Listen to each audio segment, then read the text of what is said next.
કાંકરેજ તાલુકાનું સલીમગઢ ગામ સમરસ બન્યું। ગ્રામ પંચાયતના સરપંચ, ડેપ્યુટી સરપંચ તમામ વોર્ડના સભ્યો બિનહરીફ થયા। કાંકરેજ તાલુકામાં આવેલા પ્રગતિશીલ ગામ સલીમગઢ ગ્રામજનોની એકતા રાખવા માટે ગ્રામ પંચાયતની ચૂંટણીમાં દરેક સમાજના લોકો ભેગા મળી સલીમગઢ ગ્રામ પંચાયતની ચૂંટણીમાં ગામને બિનહરીફ બનાવ્યું છે। સલીમગઢ ગ્રામ પંચાયતના સરપંચ પદે નાગજીભાઈ ગણેશભાઈ પટેલ બિનહરીફ થયા। ડેપ્યુટી સરપંચ પદે પરાગભાઈ દેવસીભાઈ પટેલ બિનહરીફ બન્યા। સાથે 1 થી 8 વોર્ડના સભ્યોની બિનહરીફ વરણી કરવામાં આવી છે। ગ્રામ પંચાયત ચૂંટણીમાં સલીમગઢ ગામ સમરસ બન્યું એટલે ગ્રામજનોમાં ખૂબ જ ખુશી દેખાઈ રહી છે।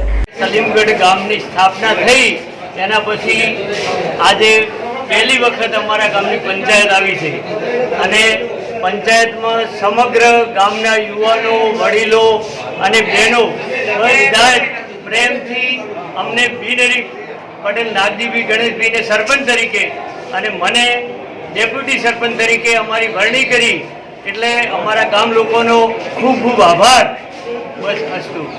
ગોવિંદ ચૌધરીનો રિપોર્ટ, S9 ન્યૂઝ, કાંકરેજ। અમારી તમામ માહિતીથી અપડેટ રહેવા માટે જોડાયેલા રહો S9 ન્યૂઝ સાથે।